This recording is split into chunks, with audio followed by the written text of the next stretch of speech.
Let's talk data center economics. You are about to hear from an economist, Dr. Khalil Shahid, and the information he provided was pivotal for people actually understanding the economic policy behind these data centers. I want you to pay close attention to the example that he gives for the way that politicians view these data centers. He says they view them as real estate transactions, and real estate is my wheelhouse. And so if I have a house and I want to sell it and you want to buy it, that is a transaction. However, these data centers, the transactions go on in perpetuity, not because there is more stuff to sell, but because in order to recruit these data centers, the state keeps giving away taxes. They keep giving away revenue. It goes on in perpetuity, sometimes for 10, 15, 20, 25 years. And that is why they are such a huge burden on the communities that they are placed on. In most cases, these data centers are sold to the public as this big economic development boom, for the community, and many local leaders are chasing them because, what they see is a real estate deal, right? For them, this is about the opportunity to get, property taxes and other local taxes that they can get from these facilities, but they are, neglecting to warn the public. Even if you are collecting some taxes at the local level, at the state level, you're giving so much in tax incentives away, right? That you're negating the value of that local tax that you're collecting because you're not getting the tax revenue from your state. And we've looked at some of these, in other states. And so, for example, in Virginia, less than 60, just 56 data center projects had a cumulative, not impact, but cumulative, tax giveaway to these corporations of close to $1 billion, right? That's just 56 for the entire state. How much? Close to $1 billion. Close to $1 billion for just 56. Taxpayer money? Tax credits for these data centers.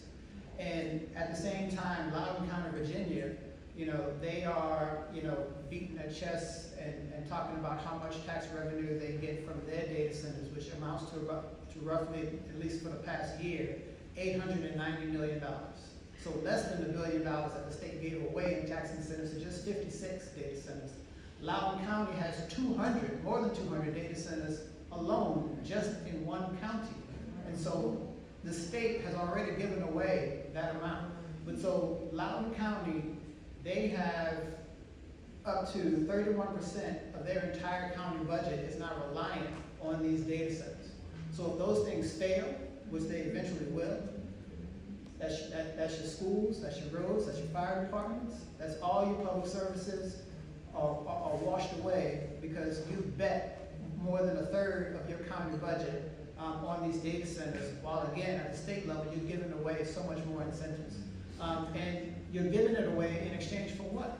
In exchange for what? All of these data centers promise jobs, jobs, jobs. Well, again, when we look at the record around the country where these things are already up and in operation, more than 80% of the jobs that are generated from a data center are temporary construction jobs. And they'll come in and say, oh, we're going to create 3,000 jobs, 5,000 jobs. It's not going to be 3,000 or 5,000 all at once. It's going to be over a period of years, right? And it's not all going to be associated with the data center. They're also counting jobs that are going to be used to build the transmission lines to feed the electricity. It's going to be jobs to to install the generators. It's all of it. They gather in every job that they can. The Chick-fil-A job down the street. That's everything that they can. They're trying to pull in to say we created it, right? And so, but when these data centers are up and running, a 250,000 square foot data center can employ at a max of 25 people because these things run themselves. They're just big computers. They don't need people in there, right? And most of those jobs are security, the janitors, right? Yep. So all of these high-paying, high-skilled, high-tech jobs, where are they, and who are they for? That's it. Right. So. And again, and when we looked around and other researchers and journalists have looked around, so for example, again, in Ohio, where Ohio is one of the major clusters where these data centers are being built, and they have some of the highest tax incentives, for these things. And they averaged them out and did a very conservative analysis, which, you know, also included, you know, the local tax, you know, revenue that they weren't getting, but they still amounted to more than $2 million per job the state was giving away for jobs in these data centers. And so, you know, you have to be clear about, you know, what is the actual benefit that we're getting from these data centers, but more importantly, it is really about leadership. And it's the fact that our local leadership too often has no vision, has no courage, has no idea what to do when it comes to economic development for our communities. And so they're trying to chase the low-hanging fruit because this industry is awash with money and they invest in every place. And they're saying, well, come on, because we don't have any idea what else to offer these people. So, but in reality, these data centers are no more valuable to your community than a big box store. That's all it really is. You know, If your local officials have said the same thing as mine, they've touted all of the new jobs that will be coming because of the data center, you need to pay attention to this. We, you know, have accounts, you know, this is what they say. Like, you know, the economic development officials in Loudoun County, Virginia, and Harris County, Virginia. So they imagine these data centers as pure revenue because the jobs are temporary.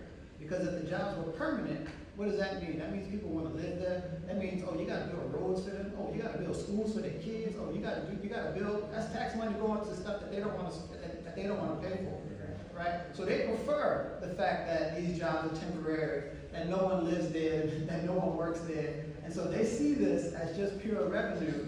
But again, not accounting for, you know, everything that's being lost. And the last thing I'll say about that too, so there is an organization called Good Jobs First, which has done some really good research, you know, looking at data center employees. A lot of times these employees don't even work for the company that owns the data center. So it might be a Google data center, a Amazon data center, but they're subcontractors to a different company. So they're not even getting paid at the level that they should be paid if they were actually working for the company who owns the data center. And many times their contracts are short-term contracts, so they can never actually get to that full level of employment with the actual owner of the data center. So you know, this is all just really like fast money, you know, for a few people, concentrating wealth in a few hands, and this is just, you know, a repeat of the Gilded Age.